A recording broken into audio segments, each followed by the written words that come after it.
The picture you're about to see is the first cinematic study of the preparation, arrival, and establishment of permanent cover for secret agents.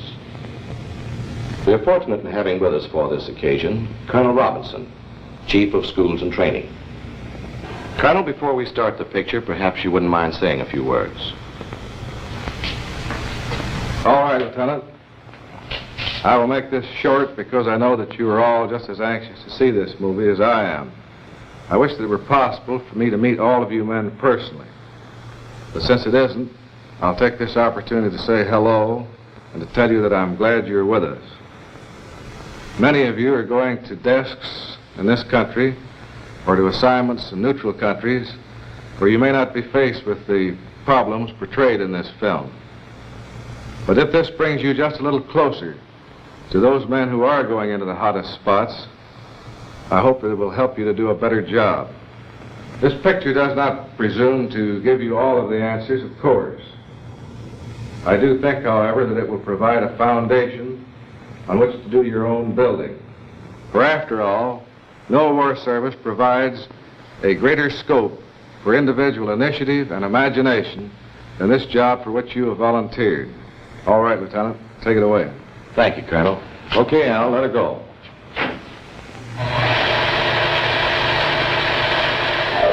Undercover agent. At least the popular conception of how such a fellow looks and behaves. He is inconspicuous. He blends with his environment.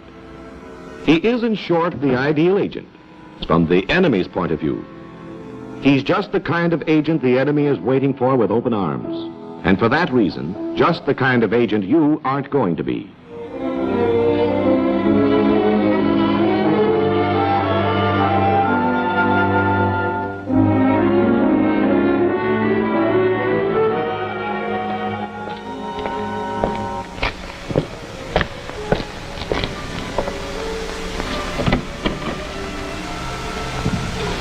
Student Al?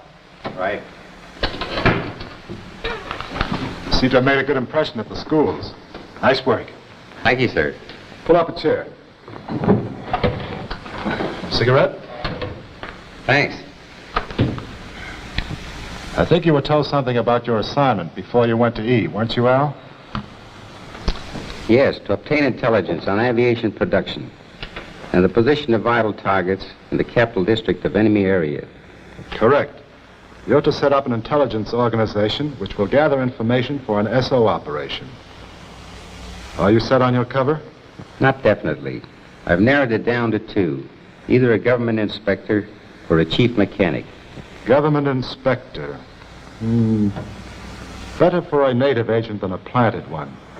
And these days, when enemy area is using every available man under 50 in the Army, people might wonder what special pull you had. Anything that makes people ask questions, even innocent ones, is bad cover. Then you think the mechanic's the better bet? If you're a good mechanic. You know nothing will blow you quicker than not knowing your job. Well, I put in 7 years with General Motors, and with a little brushing up, I think I'd be all right. A mechanic in an airplane plant near the capital. That might be the ticket. We know they need good mechanics so badly now that it might not take you too long to establish good permanent cover. Now, if I could get a job on a night shift, I'd have plenty of time to devote to my hobby during the day. Good. I like the way you're thinking. Now go to work. The background's familiar to you. You'll be able to get the latest material at the farm. The most recent laws and local restrictions, even the latest slang our intelligence has picked up. Fine. I've already made up a list of things to check off. Good. If there's anything you don't get that you think you need, doors are always open. And by the way, I'll get right to work on those financial details for you. Hope to have that insurance for your family pushed through before you leave. That's very kind of you. No, it's not kind. It's my job to do everything I can to help you think about nothing but your job. Well, I'll let you know when I'm ready. Right.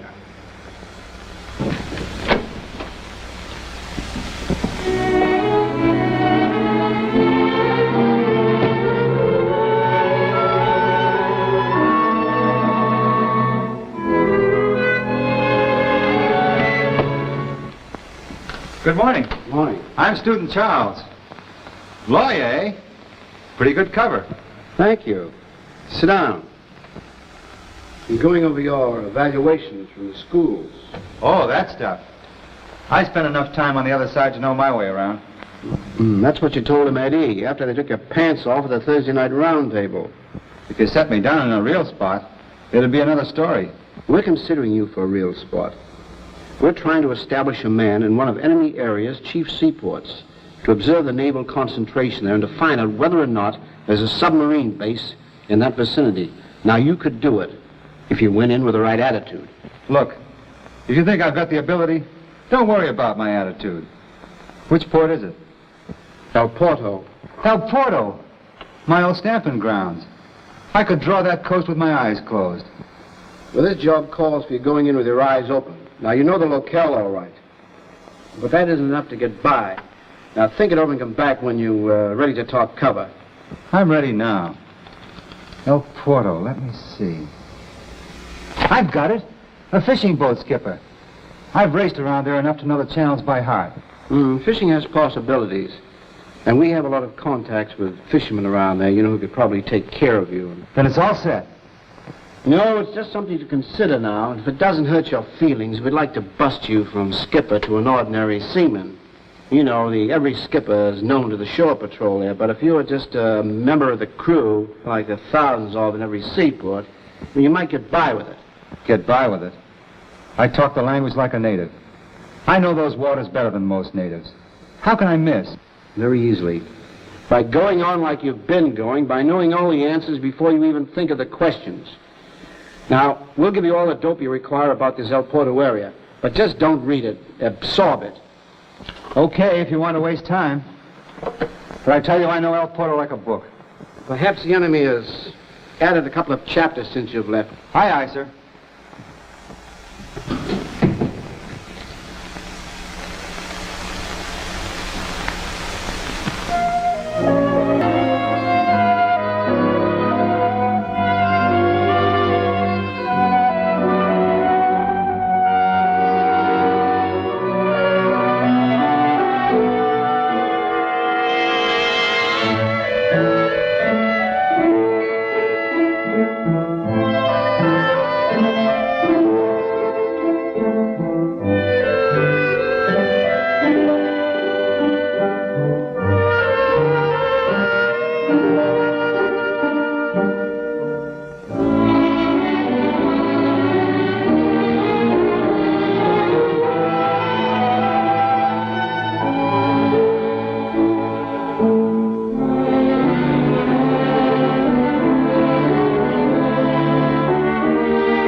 So you're all set on your story, eh?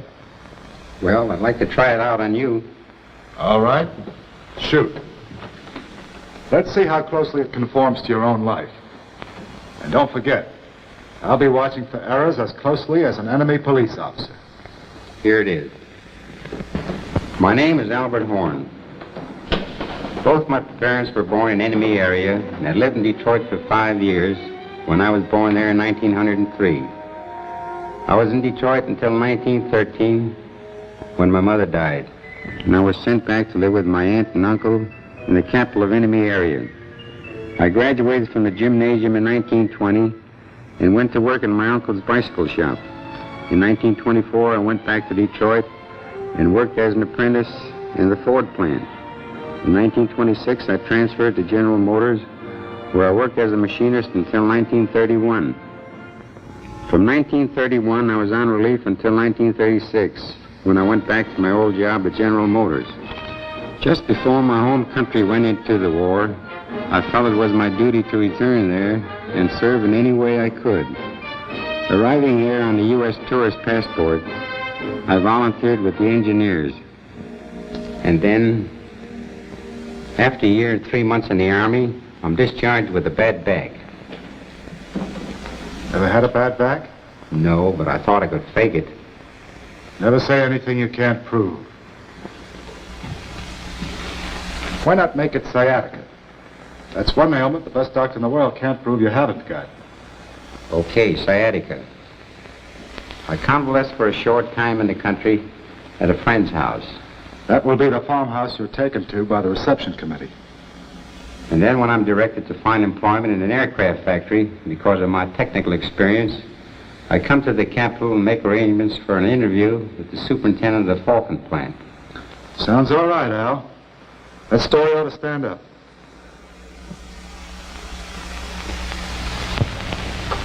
It's a little blip, perhaps, but it isn't bad. Now, you talk a good fisherman. Now you've got to learn to be a good fisherman. The next thing in the agenda is a couple of weeks with the commercial fishermen on the Grand Banks. Won't I stink enough of fish on the other side without having to get a 2-week start? Oh, it isn't a question of stinking like a fisherman. Oh, that's important, too. You've got to know the ropes. Literally, I mean. But I'm a fisherman from way back. Why, I landed the biggest sailfish ever caught in Mexican waters back in '33. 189 pounds. You can look it up in the record book. I'd rather read the records in your hands. Let me see your palms. Oh, you've got good calluses. I think a couple of weeks of salt water and hard work will really get you in shape. But I've got to have some relaxation. After all, I'm not going abroad for my health. And it's my neck. Now, that's where you're wrong. Once you join our team, it isn't a question of your own neck anymore.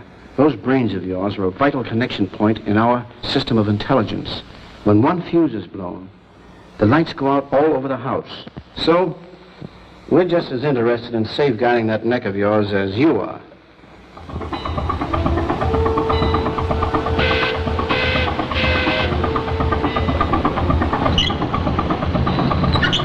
Even on that goddamn line, too!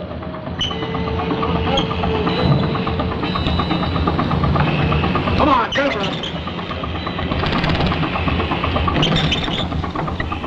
Whether you're checked before you leave or on the other side, the principle is always the same. The most unimportant detail may be the most important. When you get your hair cut, be sure it's enemy area style. The hands must look as if they've done the work. Every scar must conform with your cover story. Clothes may not necessarily make the agent, but they surely break the agent if they aren't checked and rechecked.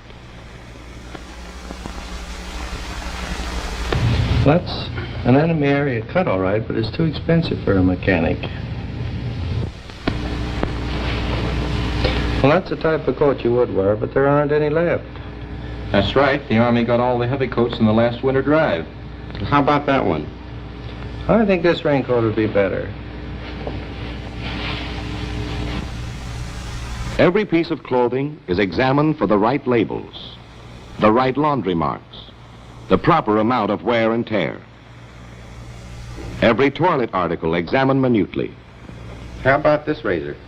Can they use straight razors over there now because of the shortage of blades?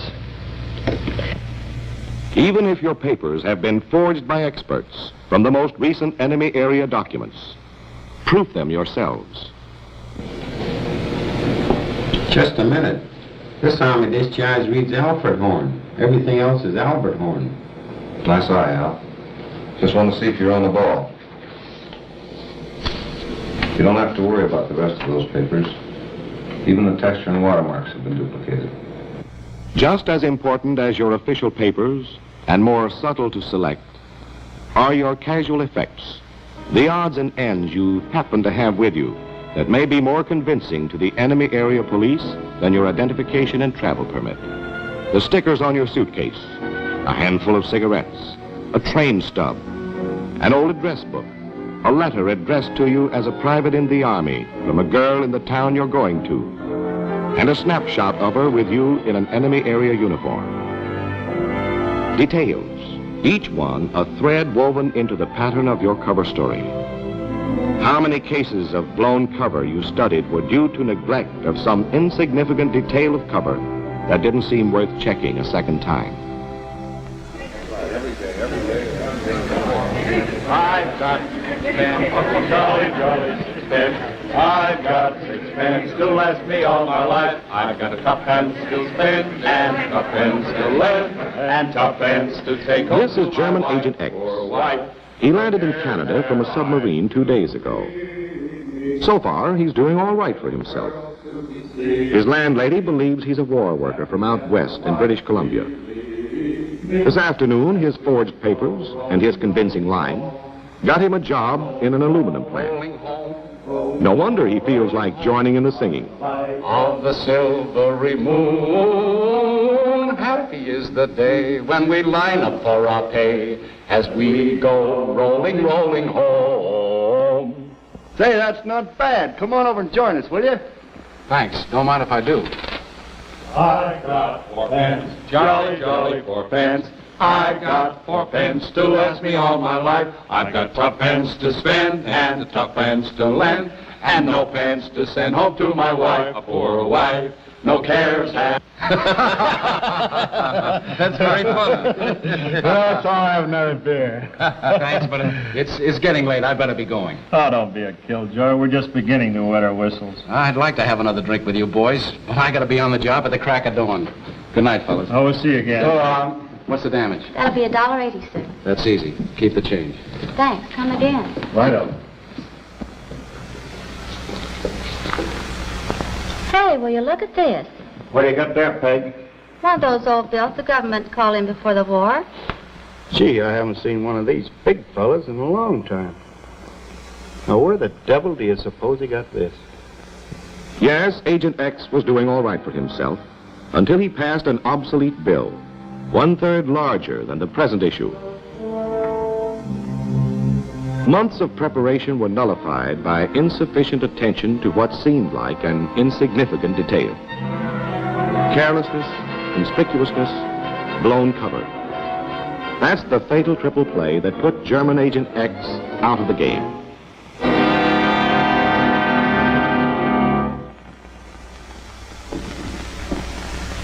Agent Y was a smooth operator, a Spanish phalangist who had turned in a good job for the Nazis in Mexico before moving on to Los Angeles to incite Mexican youths against other Americans and recruit the keenest of them into an espionage organization.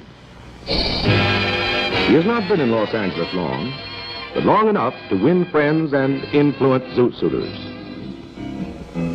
Come on, kids. I got paid today. Have another shot. Brother, this tequila is murder. What the hell? The Army's getting you next week anyway. What have you got to lose? Just his stomach, that's all.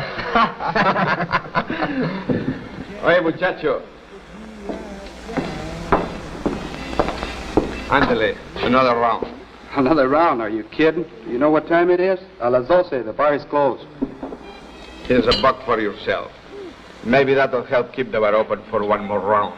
Say, you're really a killer, aren't you? Killer? What do you mean calling me a killer? Killer diller, trying to buy me off for a lousy buck. When the state commission finds me $500 for selling after hours. Oh, I see. Killer. That's an expression you use, eh? Say, how long you been in L.A.? Oh, I don't know, 3 or 4 years. Where'd you live before that, Juanito? San Bernardino. Come on, let's get out. What's the nickname for San Bernardino? What is this, a 3rd degree? Since when do customers have to answer questions by stupid waiters? Come on, muchachos. The MP makes you kinky on the key. Everyone who lives there knows the nickname of San Bernardino, brother. San Bernardino. And anybody that never heard of a killer diller. The waiter was anti-phalangist, an anti-Nazi. From that moment on, he kept his eyes on Senior Y. He began to notice other idiomatic slips. When his suspicions were passed over to the authorities, they were quickly confirmed. And the enemy lost a clever agent, but not quite clever enough to remember that even details of slang are a necessary part of his cover equipment. What firm did you say you worked for in Copenhagen? Helsingford Dairy Company. And what is your exact position with this company? I'm the assistant foreign branch manager in Germany. British Agent Z has made repeated trips to Germany under convincing commercial cover. Even when he was picked up for making a somewhat suspicious call to Copenhagen, his story was unshaken. And the way he was presenting it was even beginning to influence the expert interrogators of the SS. Christian Dairies Incorporated. And what is the address of this company in Copenhagen? Gentlemen, I'd be very glad to answer your questions all day. But I have a good many business details to complete before leaving your city, and I'm quite sure you have many more important things to do. One moment, please. We are not interested in persecuting Danes. Security police is not an organization of persecution. It is an organization that protects you against the enemies of the state. If you are guilty, you will not escape us. If you are who you say you are, you have nothing to fear from us. Then I have your permission to leave? Yes, you may go. Thank you. Pardon me, Captain.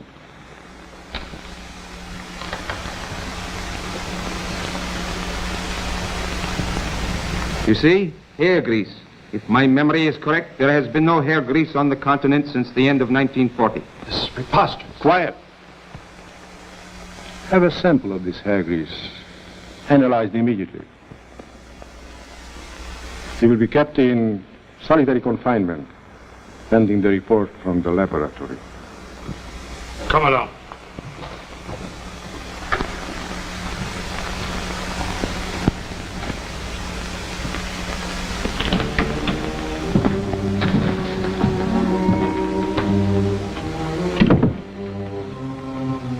So you have not been in England since 1938, eh?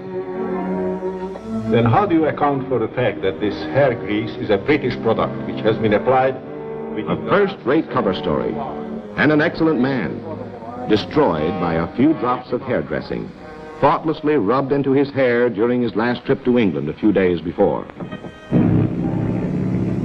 Months of training, final weeks of thorough briefing, and our agents are ready for the second leg of their journey, on to base country. Charles in a heavy bomber under temporary military cover, while Al crosses as a private on a common transport.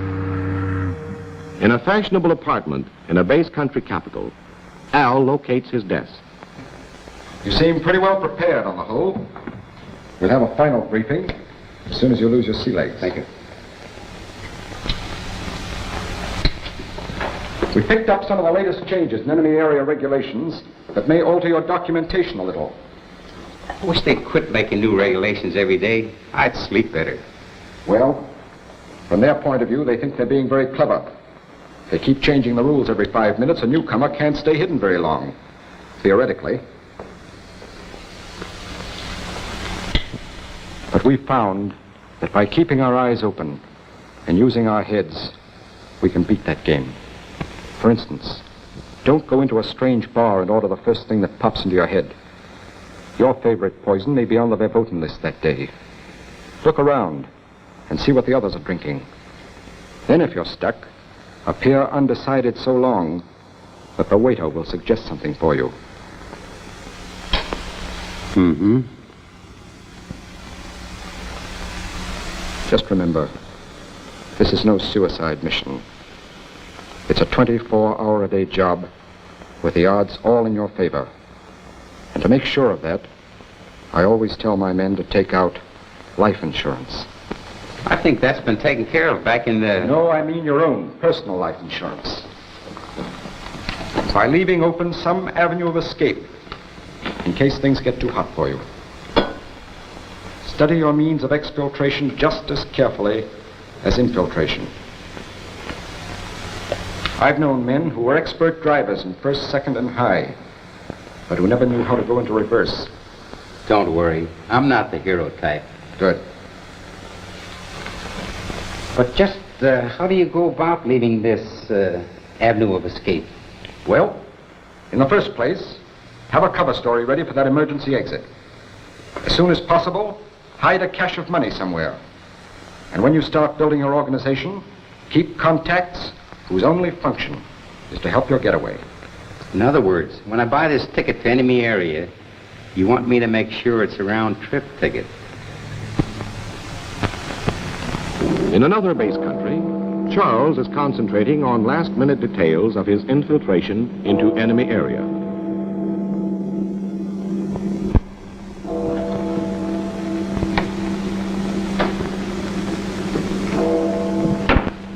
What's your name? Sanford. Sanford. It's a good thing I'm just your base country desk, not an enemy area plainclothesman. From now on, your name's Charles Santos. The next time you give your right name, you may find your interrogator just a little less cooperative. Christ, this is a hell of a way. Listen, there's less chance of having your sleep interrupted later on if you get to know your new name better than your old. Oh, it's practically second nature with me now. It's just that Tomorrow, you'd better concentrate on nothing but that name. Drink it. Eat it. Walk around with it until you know it well enough to come up with it out of a sound sleep. Okay.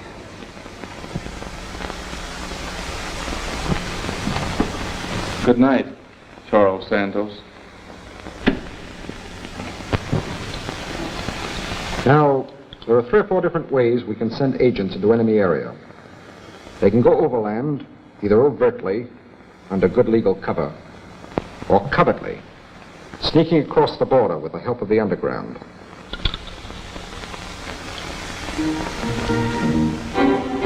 An agent traveling overtly would have to pass as a national from a neutral country under some sort of commercial cover.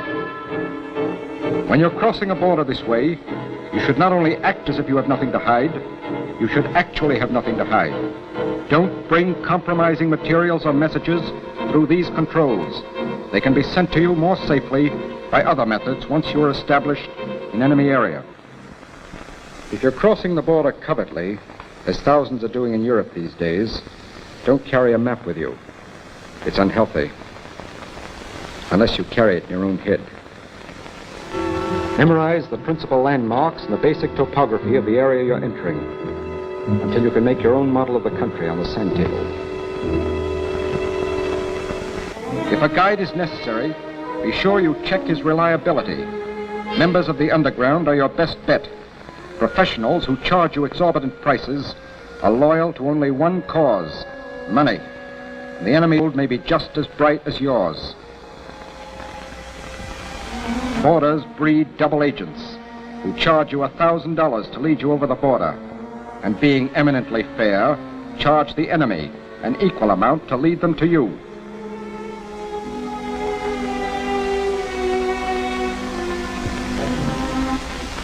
If you're worried about doubling back on yourself, use your ingenuity in fashioning an impromptu chart of your course, camouflaged as harmless doodling.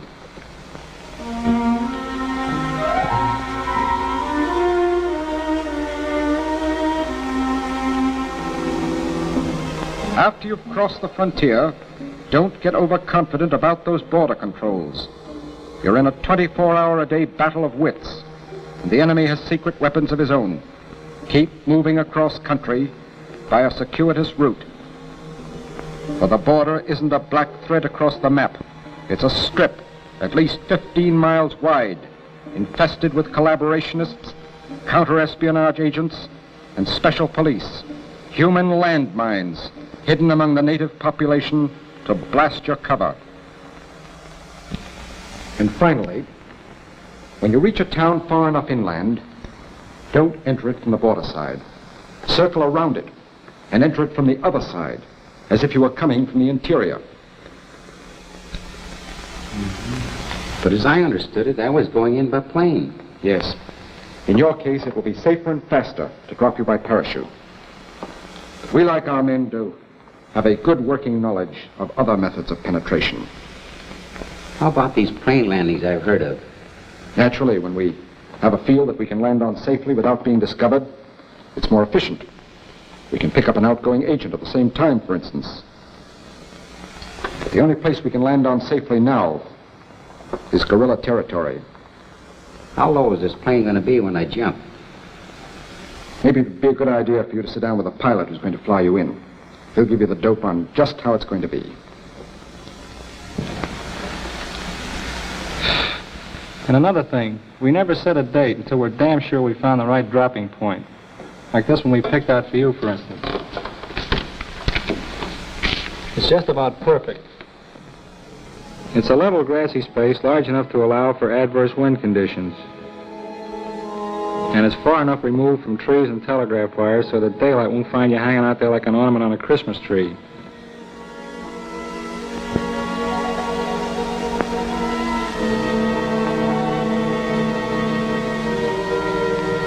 It's 15 miles to the nearest anti-aircraft setup, and my buddies will create a little diversion over there to keep their minds off us until we've set you down. There's a river running closely that I can follow practically all the way in, and a couple of little lakes on the other side that make pretty good landmarks to help me spot the place in the moonlight. About a mile away from the dropping point, there's a safe house, owned by a peasant working with us. The liaison chief will be there waiting for you.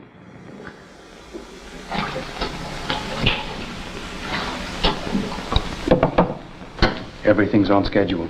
How soon will they be here? 33 minutes. Take the radio out and bury it, Mary.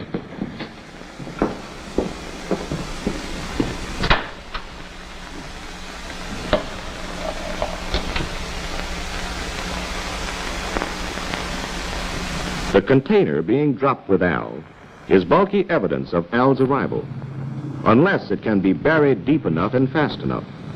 For empty containers, buried instantly, tell no tales. We're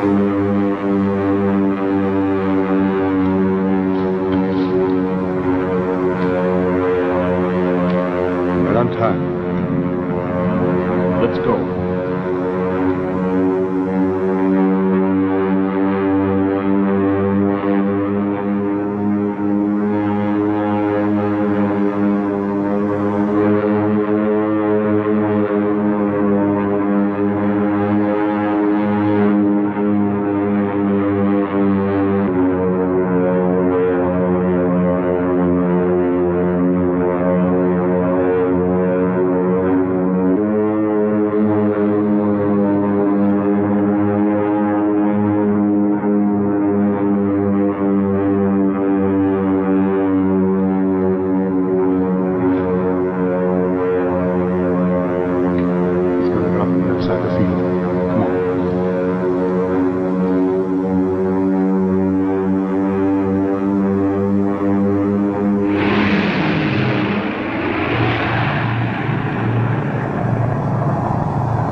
Any broken bones?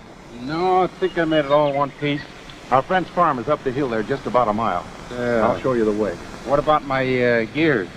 Don't worry, the boys will take care of it. Fine, let's go.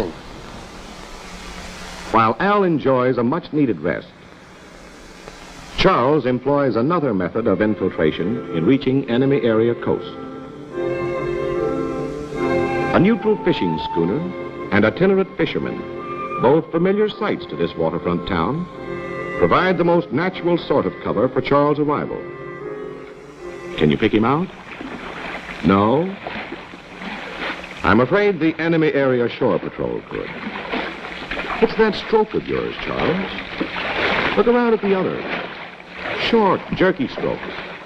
Not the most graceful in the world, but better adapted to choppy surfs and heavy boats. Now look at yours. Long, sweeping strokes.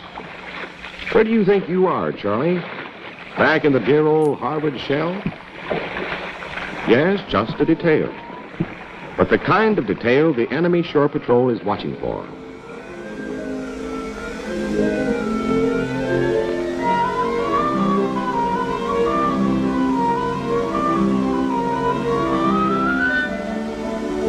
Wait a minute there, Charles. How about that knot? Don't tell me you've forgotten the fishermen here have their own particular method of tying up a boat. Keep your eyes open and your mind open, Charles. Otherwise, you're liable to tie that knot around your own neck. As soon as curfew is lifted, Al hits the road to the nearest railway terminal. Ask him where he is coming from, and he'd say, "From the farm where I was convalescing after I was evacuated from the bombed city of Coburg." And where was he going? To enemy town to visit my fiancée and try to get a part-time job until I'm strong enough to get into a war plant.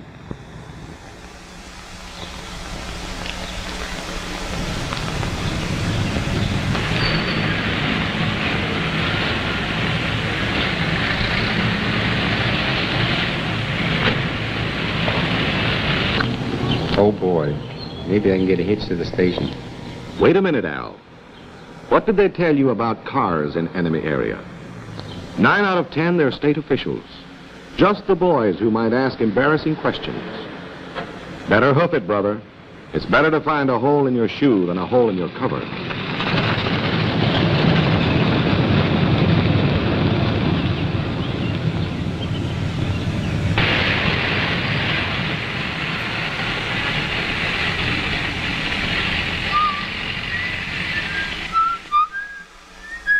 That's right, whistle. Be as natural as you can. For just a second. What's that you're whistling? Wait till the sun shines, Nellie? That's better. A Viennese waltz. They weren't kidding when they told you at the schools that this was a 24-hour-a-day job. Even what you whistle has to conform to cover.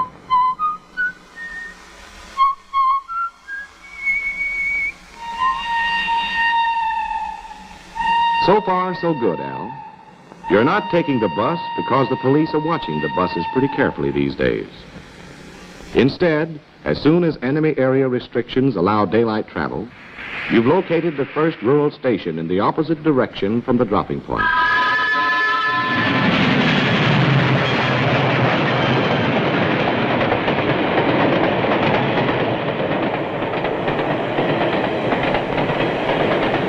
Travel permits. Let's see your travel permits.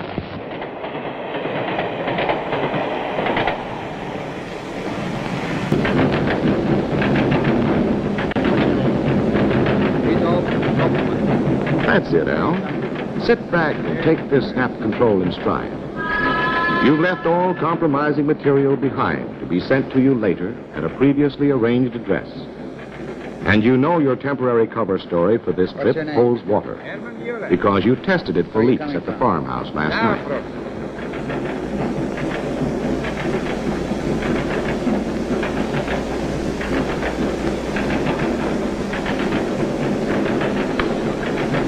What's your name? Albert Horn. Where are you coming from? A farm near Faubourg. A farm, huh?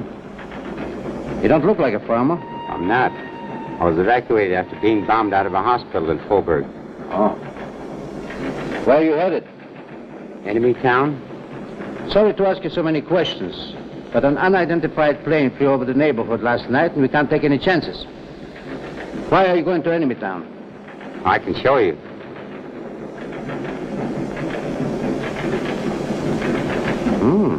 Not bad. My fiancée. I wouldn't mind going to enemy town for that myself. Oh, it's my patriotic duty. Patriotic duty, eh? I wish all our patriotic duties could be so pleasant.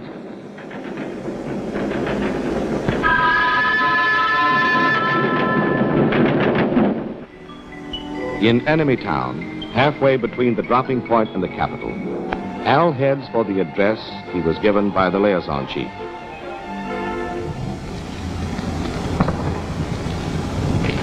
Mr. Durant? Yes? Someone told me you were looking for an assistant. An assistant? I could use an assistant. How much experience have you had? I was a mechanic in the Army, 2 years in the tank corps. Good. I've been looking for a man with your kind of training. Then I'm your man. Got your work clothes with you? Right here in my bag. Good. Come on inside and I'll start you right to work. Thank you, sir.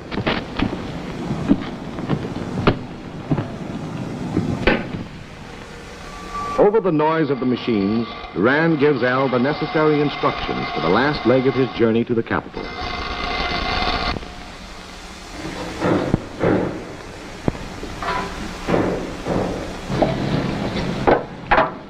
No, not like that. You're throwing away too much. Nowadays, they take 4/5 of our catch. So we use this for chowder. The foreman sees you throwing this away and they wonder where you were when he warned you about it 4 weeks ago. Oh, I'll just tell him I was out of town that day for my old lady's funeral. I can see you're a very brave man. If you don't mind my saying so, you're too spirited. Look at these fellas around you. They are half dead with hunger and sadness. Must work twice as hard for half as much. Their sons are taken away from them, and their children die. Their will to live is very weak. Only men like us are not broken yet, but we must appear beaten too, so as not to stand out from the others. Remember the agent's first commandment, Charles. Don't be conspicuous. Good cover doesn't come automatically with the right clothes. You must put on a new attitude, a new disposition, to fit those foul-smelling baggy pants and the old boots. The best cover story in the world won't protect you if you cannot live that cover.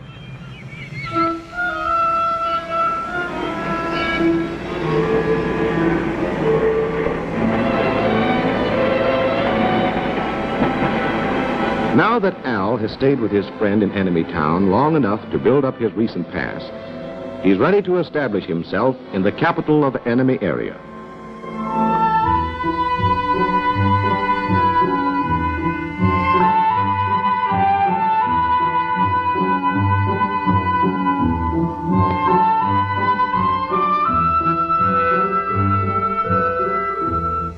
Here it is, a big city. Where do I go from here? Geez, I better look like I know where I'm going.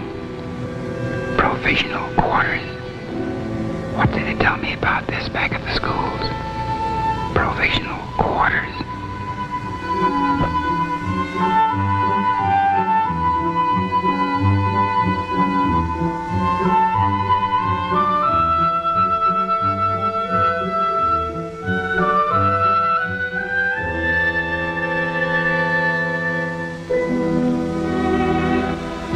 A big hotel. How about that? Lots of people. Easy to lose myself in there. Full of loose talk. Might get a chance to pick up a little info. But remember what we told you, Al. That's why informers like them, too. That's why the desk clerks, the maids, the waiters, and the bellboys are all on the payroll of the secret police. And how about conformity to cover? What's a mechanic doing at the best hotel?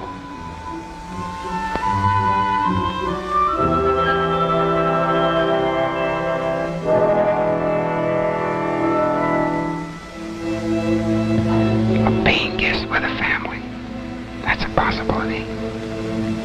The sort of thing a fellow like me might look for after being laid up. And if the family turned out to be sympathetic.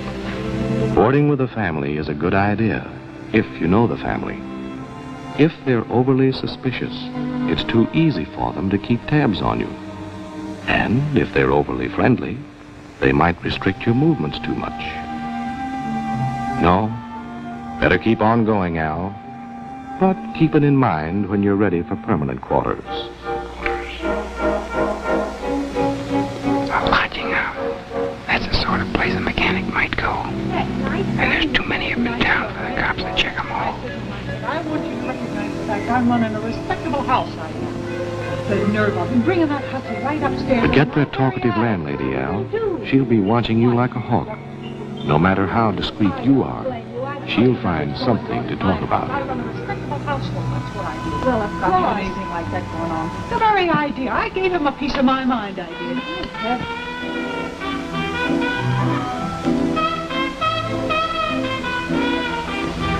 Now here's an idea.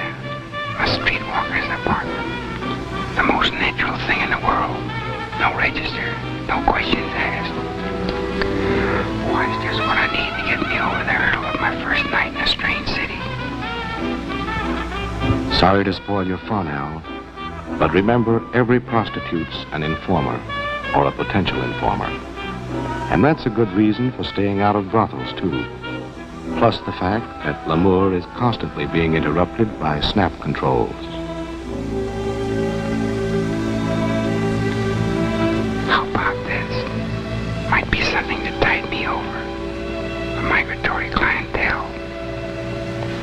Sailors coming and going at all hours.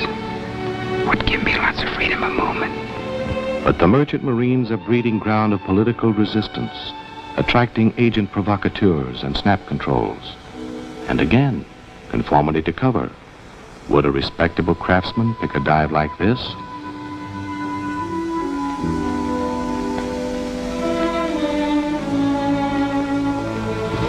A medium-sized hotel. Not important enough to be headquarters for a secret police. Not so small that I'll be watched too closely. And just about the right size for my economic status. This may do the trick. You can't find perfect security anywhere in town, Al. But this is probably your safest bet for the first few days. So you might as well go in and get some shut-eye. Meanwhile, we'll take a swing over to the coast and see how old friend Charles is getting along. Charles was supposed to spend 2 or 3 weeks in the fishing village where he landed, building up his recent past, before working his way up the coast toward El Porto. But 2 or 3 weeks to the average agent is just 2 or 3 days to Charles. After all, he's a fast worker. How about letting me walk you home after work? Some other time, maybe. When my boyfriend gets shipped out again. He's over there now. In the corner.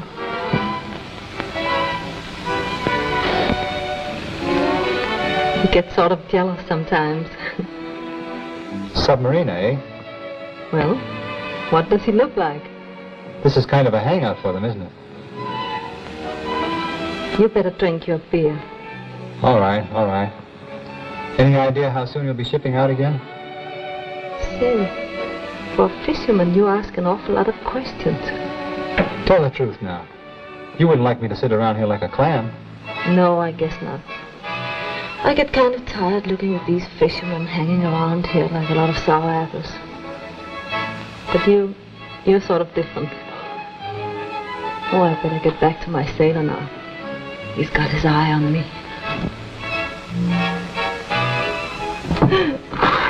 That's all right. You keep the change. Say, what do you catch out there? Goldfish?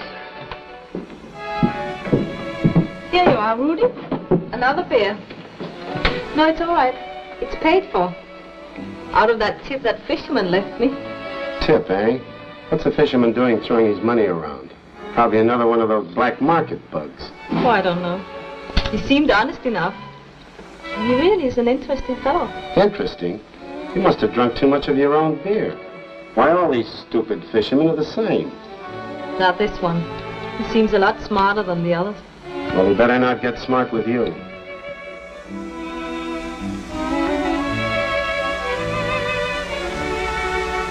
Boy meets girl.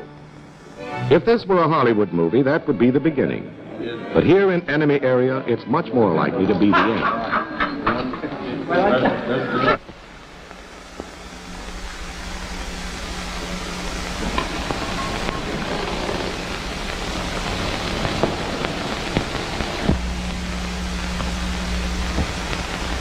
What's the matter, Al? Have a bad night? Getting jittery? Don't let it get you down. Sooner or later, it happens to the best of them. You can handle it.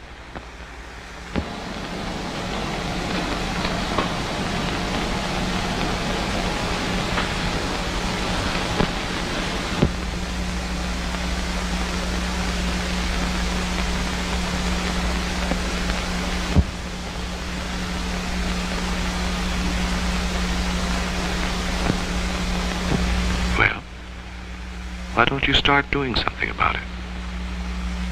Nobody around here stays in his room all day unless he's sick or scared.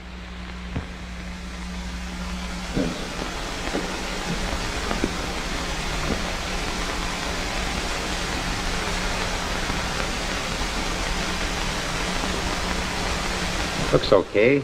Guess I'll go out and have a look around.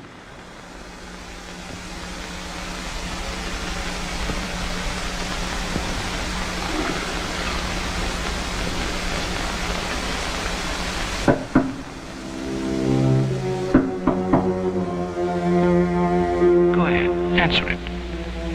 It's probably nothing but the maid. Keep her waiting, and you start talk. Come in. Good morning, sir. May I clean your room now? Oh, why, sure. I was just getting ready to go out. Well, it was a little better last night, wasn't it, sir? But I hear they knocked out a ball bearing factory on the outskirts. Well, that's a shame. Yes, the way things are going, they'll need every man in the country now. Do you work here in town, sir? Well, I got a job at the Falcon plant. The Falcon plant? Why, that's where my cousin works. What department are you in? I mean, I've got an appointment for a job at the Falcon plant. Oh, good for you. I hear they're taking on a lot of men these days. See, it's quite a bus ride out there. I better be going. Well, good luck to you, sir. Thank you.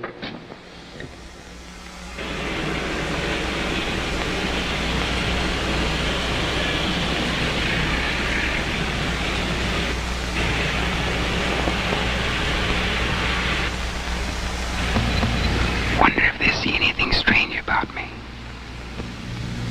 Jesus, the policeman. My God, I think he's going to stop me. Don't get jittery, Al. Remember what we told you. If something frightens you, don't run away from it. Turn and meet it. Easy does it now. Pardon me, officer. Do you have the right time? 10:35. Thank you very much.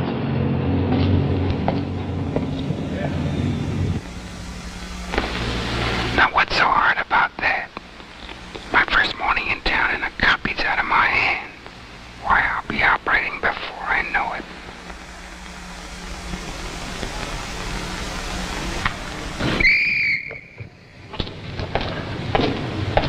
Don't you know you shouldn't throw things in the street?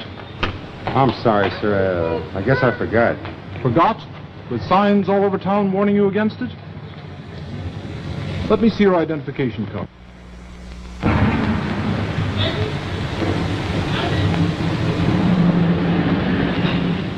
Pick it up. In future, observe the regulations. Yes, sir.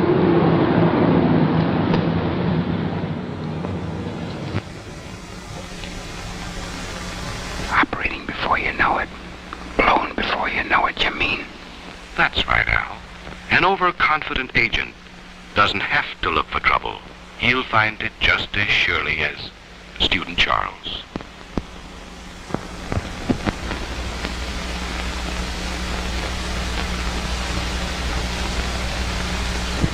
All set to make sensational disclosures. The goddamned idiot, what the hell's he trying to do? Show off? El Porter's a pretty vital spot. He ought to have his brains examined. If he has any left after the enemy secret police get through with him.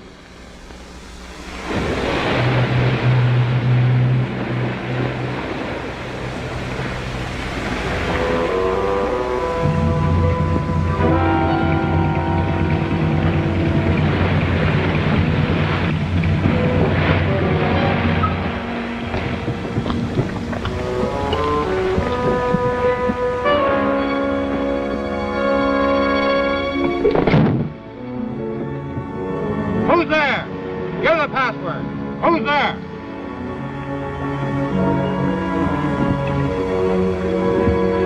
Halt!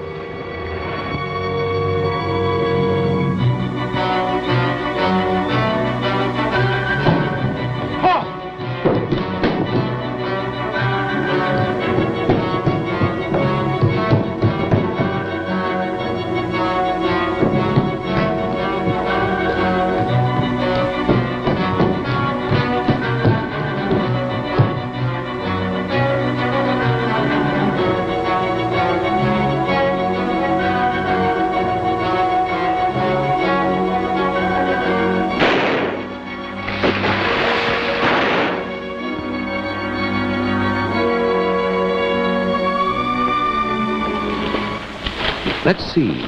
Weren't you the fellow who didn't have to study up because he knew this spot by heart? Look at you, soaking wet, out of breath, in danger of your life. If you were a good agent, instead of just a daring one, you'd be home in bed like any other respectable member of enemy area society. Well, your papers seem to be in order. Like any other respectable member of enemy area society, Al gets a war production job. Report to the east gate on the night shift. Thank you, sir. Moves in with a private family. Makes friends with his fellow workers. Attends the government labor rallies. Listens faithfully to all official broadcasts. Receives praise from the foreman as a conscientious workman. Takes a stroll through the park on his way to his job on the night shift. Like any other respectable member of enemy area society.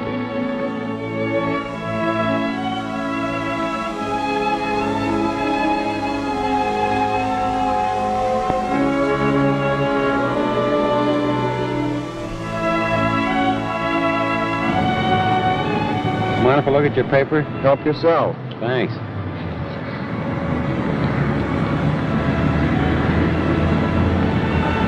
Say, I see we shot down 12 more of their bombers last night. Yeah, the situation seems to be improving. I hope so. These last few weeks have been pretty tough. Yeah. Want to take a look at the sport page? Thanks.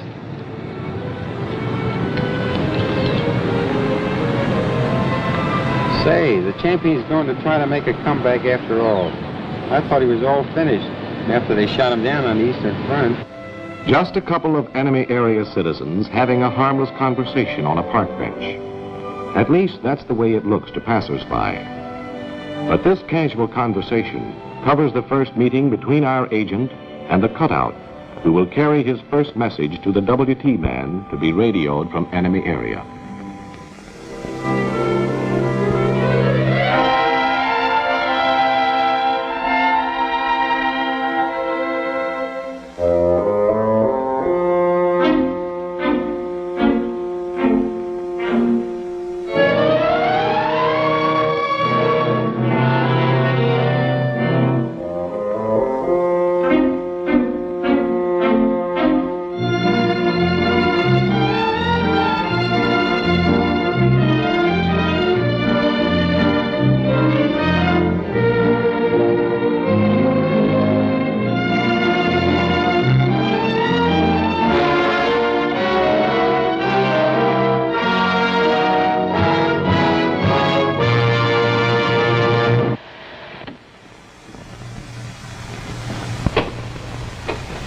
Well, that's it. It may not make super agents out of any of you, but we thought it might stimulate some interesting discussion. Its main value, it seems to me, is in orienting you toward the type of work you will be doing. As Colonel Robinson has told you, it is not an attempt to teach specific techniques, but merely to present in a little more realistic form the basic concepts and general principles which apply to all undercover and semi-cover activities, even in neutral countries or in the Far East, where specific techniques would differ greatly from those portrayed here. Of course, very few of you will ever be given missions like the ones Al and Charlie had to tackle. Most of you will be recruiting, training, or handling agents, or performing those routine service jobs for OSS that seem to have so little connection with our agents in enemy-occupied territory. But every single job, from camp cook to jump master, is a part of the lifeline connecting the agent in the field with his home office. No matter how removed your job may seem, the degree of your conscientiousness in maintaining security can be the difference between success or failure in the field thousands of miles away. And if this picture has shortened the distance between you and the man at the end of the line, it is serving a valuable purpose. But regardless of where you fit into the picture, this film, despite its entertainment value, is really a textbook in disguise. And the value of any textbook is your ability to digest the material to where it is something not merely memorized, but actually transfused into your own thought processes. An analytic discussion of this picture will undoubtedly crystallize and develop many points that had to be skimmed over in a film as general as this. The first question that came to my mind, for instance, was whether the desk man was right in sending Charles to El Porto in the first place. He'd probably justify his decision by maintaining that Charlie's thorough knowledge of the area and his subjective motivation for the job outweighed his personal shortcomings. Or you might, in running this picture again, test yourself for observation of details. Did you notice, for instance, in the scene where Al was sweating it out in the hotel room that first morning in the Capitol, that he rubbed out in the ashtray a cigarette that had only been half smoked? Well, in a country where cigarettes have become a scarce and precious commodity, wouldn't this wastefulness make him conspicuous? Well, that gives you an idea of some of the things that you and your other instructors can kick around. And each time you see this picture, I think you will find it more instructive and more provocative. All right, now you've got the floor.